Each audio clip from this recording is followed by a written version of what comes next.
Hey folks, Jimmy here, aka Palette of the Dead. Welcome back to the channel and welcome to another Warhammer news video. As per usual though, if you like these videos, please hit that like button, subscribe to the channel if you haven't already, and drop a comment down below. I love hearing back from you guys. It goes a massive way to help the channel out too. And without further ado, let's crack on with it. So, as you may be aware, of course, Warhammer Age of Sigmar news, there was, of course, the new Soulblight Gravelords made available to pre-order over the weekend. So this pre-order range involved the Battle Tome, the new Gravelords good old War Scroll cards, the Death Rattle Skeletons, the Deadwalker Zombies, the Blood Knights, the Fellbats, and then of course you're going to need a couple of named heroes to lead these. So there was the Vampire Lord and the Lauka They, Mother of Nightmares, all made available to pre-order. So really cool stuff. I personally have pre-ordered mine. I've gotten some of these guys on the go already. So I have pre-ordered the Battle Tome, because you can't really complete an army without having a Battle Tome. I have pre-ordered myself the Blood Knight because they are super cool and I really want to paint these guys. They look really decent and should be really good fun. I have pre-ordered Vampire Lord and I pre-ordered Lauka They, the Mother of Nightmares, as well to go with it. I pre-ordered all of mine directly from Goblin Gaming, who are an awesome company, and you do save a little bit of money if you're against buying directly from Games Workshop, in all honesty. But very good stuff. I will pick up the Deadwalker Zombies at some point in the near future, same with the Death Rattle Skeletons and the Fell Bats, as well as some of the other models from the range as and when they get released. But that's really good stuff. Now, normally with some armies from GW, every now and again you have to wait a little while until they start churning out more of them and start chucking out more models and everything like that. With the Soulblight Gravelords, we're not quite going to have that problem.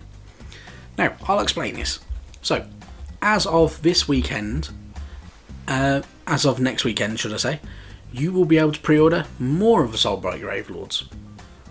Starting off, you'll be able to pre-order the Start Collecting Soulblight Gravelords box set, which has 26 minis in it, including 20 Graveguard, 5 Black Knights, and the brilliant new White King on Skeletal Steed model, which you can only get from that set for the time being. Really cool stuff. A very nice set of models. If you've not got any of these and you want to get started with the Forces of Death collection, this is actually pretty perfect. It's a really nice set to get you going. A lot of models in there. Definitely really good stuff.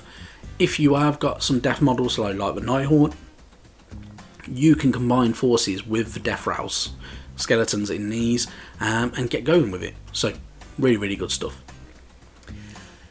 You're also going to be able to pre-order some more stuff though, which isn't too bad. So first off, we're going to have the Dire Wolves made available. Really cool stuff.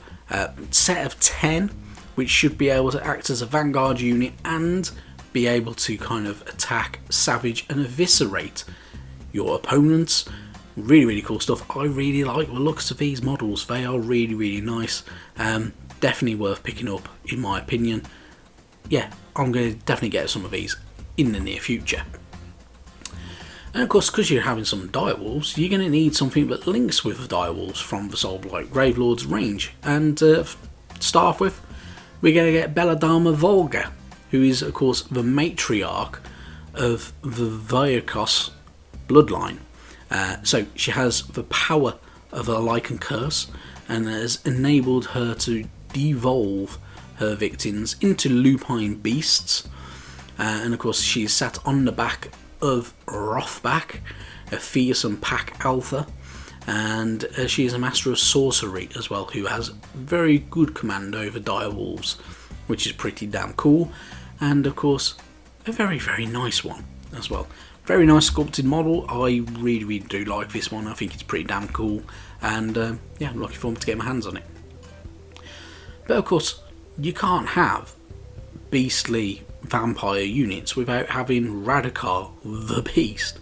Now, Radakar the Beast, who went into a hideous transformation into a hybrid form during the Warhammer Quest Curse City campaign, everything like that. He is not only a vampiric creature, he is also a werewolf in a kind of weird version of events. And now he is an unstoppable engine of destruction in his own ways. Really, really cool stuff. Damn nice unit as well. Really, really nice model. I must admit, I'm looking forward to getting my hands on this guy to go with my current Radakar the Wolf model, which is still only partially painted. Typically, though, there is going to be a few new bits and pieces as well. So, of course, we're going to get Kritzer, the Rat Prince, as well, which is one of the other vampires. Really, really nice model as well. So he is, of course, the Prince of Rats. Has a rat pelt, kind of cloak. Has some rats kind of scurrying around him and everything like that. Really, really nice stuff. Can disappear into a swarm of rats and morph back into his original form elsewhere as well, which is really, really cool stuff. Instead of turning into bats like most vampires would, or a wolf in Radakar's kind of opinion and case and everything like that, he can turn into rats, which is unusual. And there will also be Lady Annika, the Thirsting Blade, as well, who is an absolute whirling dervish of Thangam Blade, and is absolutely nuts looking as well. So she looks pretty feral, and carries a lovely pitted blade, which you wouldn't want to be on the wrong side of, really, would you? But she's very kind of rampaging for a vampire and everything like that as well.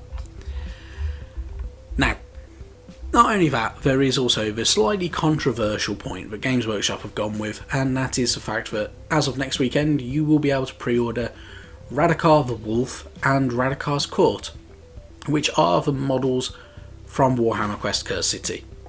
Now, this is kind of a frustration thing. They are releasing them very, very, very soon to the actual box game where they originally came from. I don't think this is the right move. They could have held off on these and left them for quite a long time. If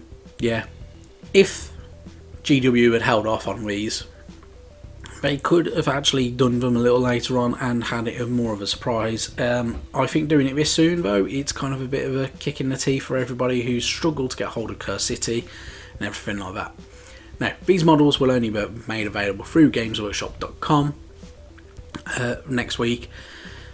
Yeah, it's not a great one. Now, there are several theories going around for this, along with some of the anger, of course, that people have got about the whole fact that Radakar the Wolf and his court are coming back so soon.